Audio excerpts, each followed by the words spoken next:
I'm a teen male, the second oldest of four. My older sister, 18, has Down syndrome and is medically complex with complex needs. She also has food allergies. My younger sister, young teen, has a host of food allergies, and some of them are very serious, and she's also on the spectrum. Then we have my younger brother, tween. He has a lot of medical issues related to food and allergies that go along with it.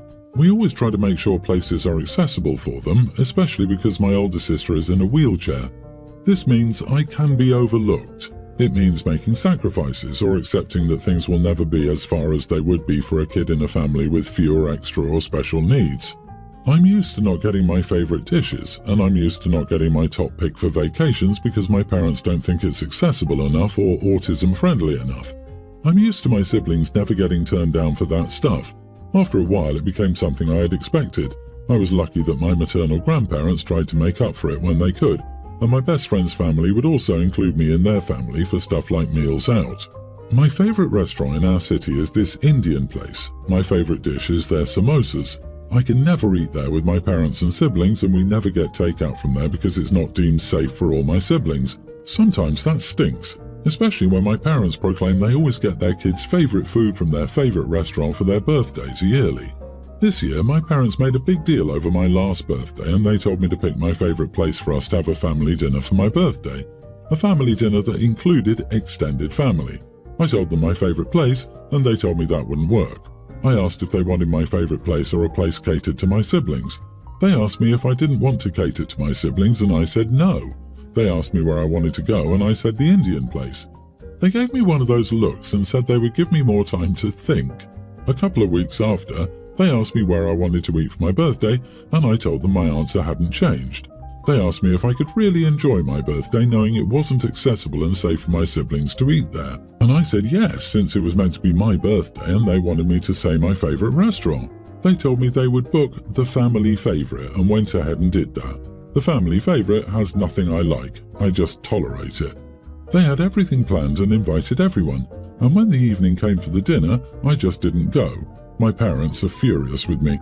I had everything taken away for a week and they planned to continue the punishment somehow. My grandparents defended me, but my parents said I was rude. Am I the idiot?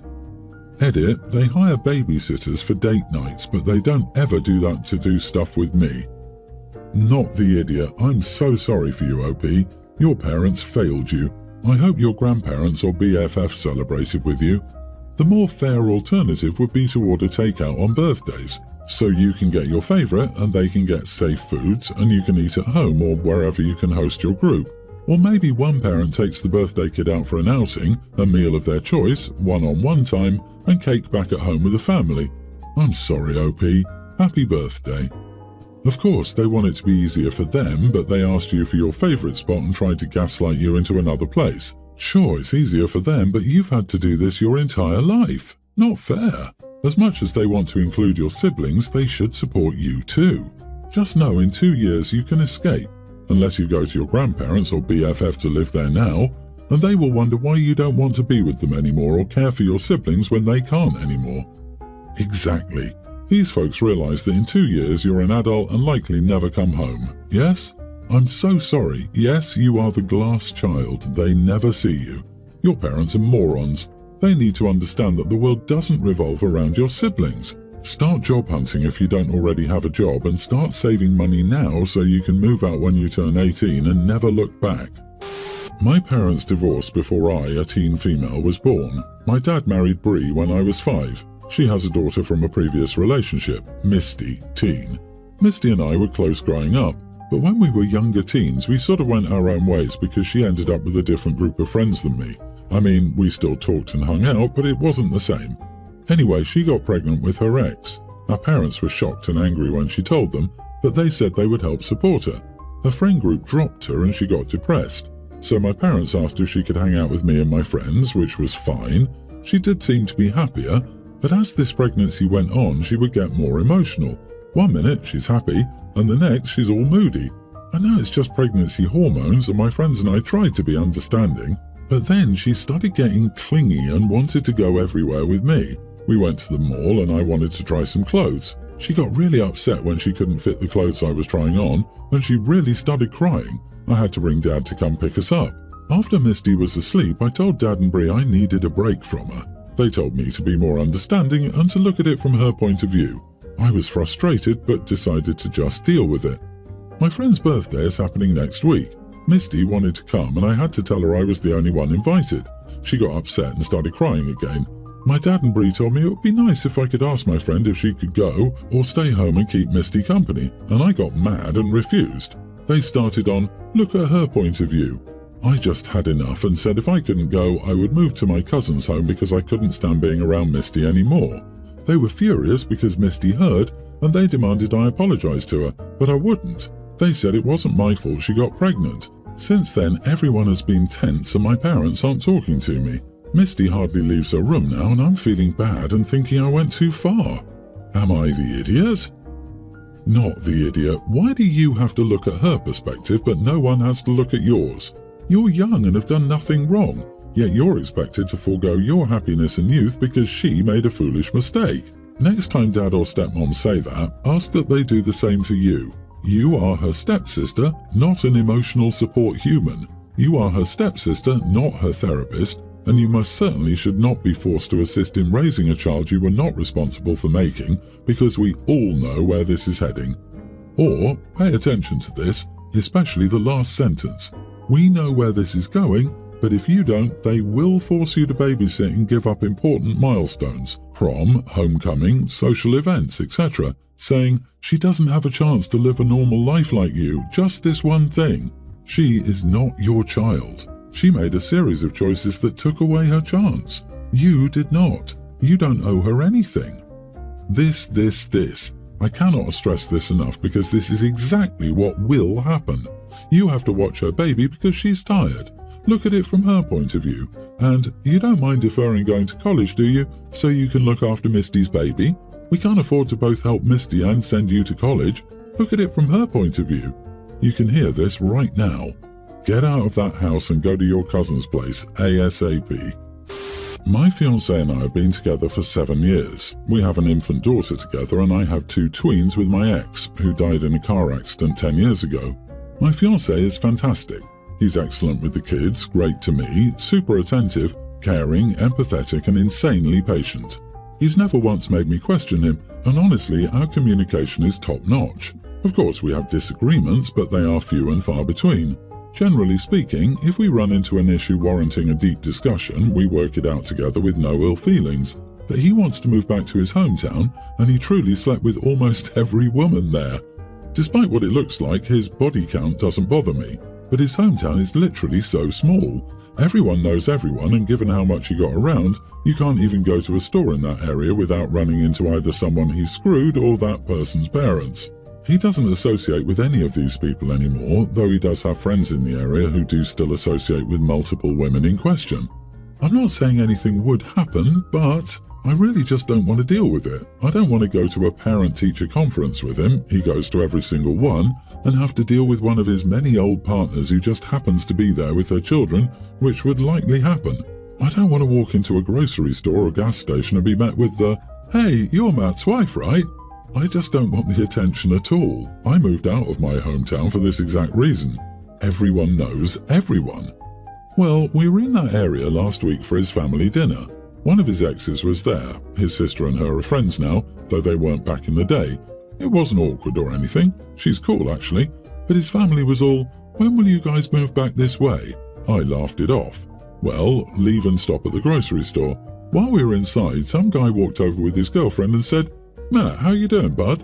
They started a conversation. At some point he goes, "You remember Tasha, right? Didn't you guys hook up back in the day?" As if it was just a normal conversation. Anywho, he wants to move back.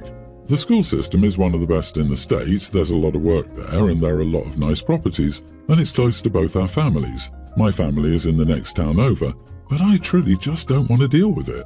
I enjoy living in the area we are now, where we don't know anyone and have zero drama.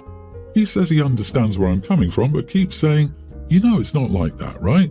I would never do anything to jeopardize us. It's a better school for the kids and closer to our families. I know I have a past, but I truly would never cheat on you. And I know he's telling the truth. His love for me is blatantly obvious. He shows me off constantly. I just don't want to deal with it. Am I the idiot?" Edit, we already have a nice house where we are currently, and it's only an hour from our family. I work at the hospital here and he works at a dispensary. The work available near his family is better for him, not me. I would take a pay cut and transfer to a really small hospital. The school is better, so there are pros and cons.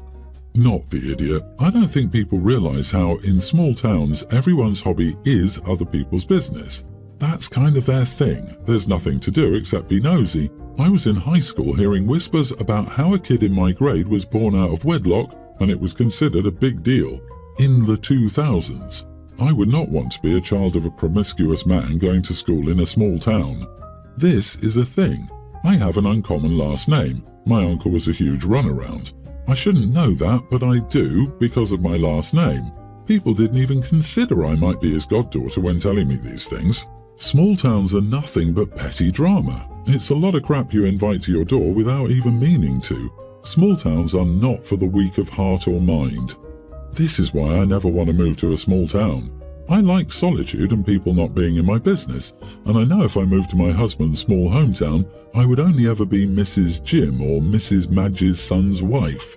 Also, I saw you'd have to take a step down for your career, so he's asking a lot more of you than I think he sees. My daughter is a teen, and with modern technology, everything is turned in online. Her teacher, Mr. Cat, is a strict teacher. He's probably the best teacher at the school, even though his classes are considered difficult. She is a teen, so she is responsible for her work. My daughter has had a big paper assigned for at least 2 months. This assignment gets turned in online, and he made it very clear that not turning it in will result in a 0. He told everyone, I've seen the emails, that the only exception would be if you were in the hospital or there was no internet. He also said he would give time in class, so there's no excuse not to turn it in.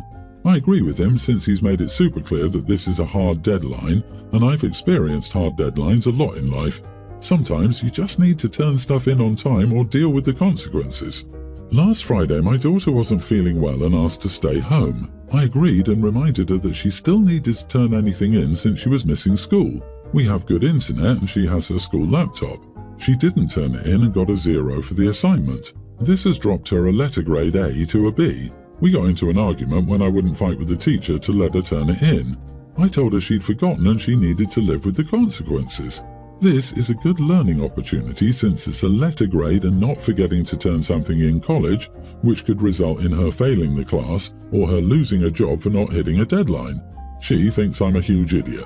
Edit, it's completed, I've seen it. She just didn't turn it in. It's better that she learns the lesson now before it costs her money or has to retake stuff. She just forgot.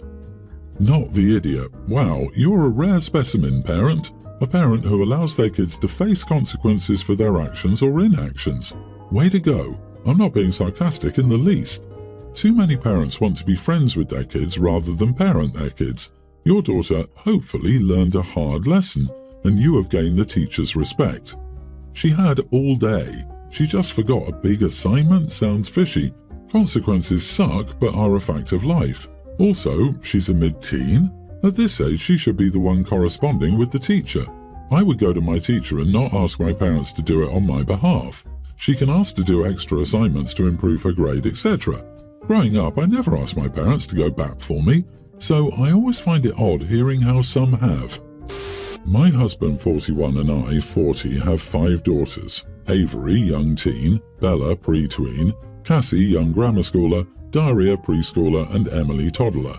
The 3 middle girls are good friends with an autistic girl, Jenny, a young grammar schooler, who regularly comes over to play with them. We've also included Jenny in many family outings, from the beach to bowling to amusement parks. Jenny's mom has done the same for my girls, only she takes them with her one at a time as she's also autistic and not used to caring for multiple children since Jenny's an only child. We had Jenny over for a sleepover this weekend and took her out for lunch. Jenny and Daria ordered the same meal, chicken tenders and French fries.